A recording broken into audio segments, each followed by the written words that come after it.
អរគុណអ្នកគ្រូចូលដល់សំណួរទី2គឺចង់សួរទៅកាន់អ្នកគ្រូថាតើនៅកំឡុងពេលសិក្សានិស្សិតអាចនឹងជួបឧបសគ្គអ្វីខ្លះអ្នកគ្រូចានៅក្នុងកំឡុងពេលសិក្សានិស្សិតអាចមានជួបមានឧបសគ្គមួយចំនួនតាក់ទងជាមួយនឹងពេលវេលាដោយសារតែកម្មវិធីរបស់យើងគឺជាកម្មវិធីដែលត្រូវតម្រូវឲ្យកូននិស្សិតសិក្សាពេញម៉ោងចាអញ្ចឹងនិស្សិតត្រូវចំណាយពេលវេលាច្រើននៅក្នុងការសិក្សាទៅលើមុខវិជ្ជានេះទី2គឺនិស្សិតត្រូវតាក់ទងជាមួយនឹងការប្រើប្រាស់នៅជំនាញទុននិងជំនាញរឹងរបស់គាត់ឲ្យបានស៊ីជម្រៅដោយសារតែនៅក្នុងកម្មវិធីរបស់យើងគឺយើងបានប្រើប្រាស់នៅកម្មវិធីសិក្សាបែបទំនើបគឺយើងប្រើប្រាស់នៅគេហៅថាកម្មវិធី CDAO ឬគេហៅ Conceal Design Conceal Design Operate និង Implement នៅក្នុងទម្រង់នេះគឺនិស្សិតត្រូវការប្រើប្រាស់នៅពេលវេលារបស់គាត់ច្រើនដើម្បីសិក្សាក្រៅពីការសិក្សានៅក្នុងថ្នាក់ហើយម្យ៉ាងវិញទៀតជំនាញនេះគឺតកតងជាមួយនឹងម៉ាស៊ីនមួយចំនួនដែលនិស្សិតត្រូវ operate ជាមួយនឹងម៉ាស៊ីនទាំងអស់នោះដែលមានលក្ខណៈធ្ងន់អញ្ចឹងក៏តម្រូវឲ្យនិស្សិតរបស់យើងមានការតស៊ូនៅក្នុងការសិក្សានេះផងដែរ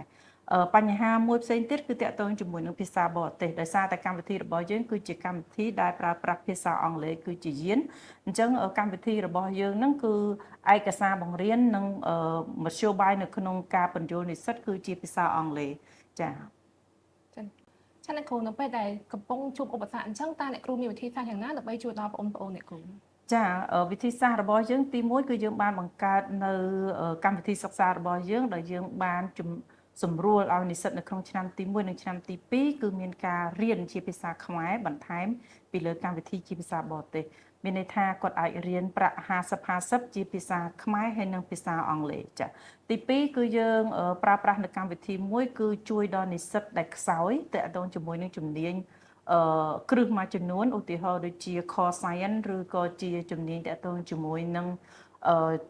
core នៃ engineering ក៏យើងមានជា tutoring class សម្រាប់ពួកគាត់ដើម្បីឲ្យពួកគាត់បំពេញបន្ថែមទៅលើចំណុចខ្វះខាតរបស់ពួកគាត់ផងដែរហើយនឹងទី3គឺយើងបាន adapt នៅការបង្រៀនបែបprogram មួយគេឲ្យឈ្មោះហៅថាជា10 20 70បានសេចក្តីថាយើងបង្រៀនកូនសិស្សត្រឹមតែ 10% យើងណែនាំគាត់នៅក្នុងការធ្វើកិច្ចការហ្នឹងគឺ 20% ហើយនឹង 70% ទៀតគឺយើង guide គាត់នៅក្នុងការធ្វើ project របស់គាត់តែម្ដងចាអ្នកគ្រូ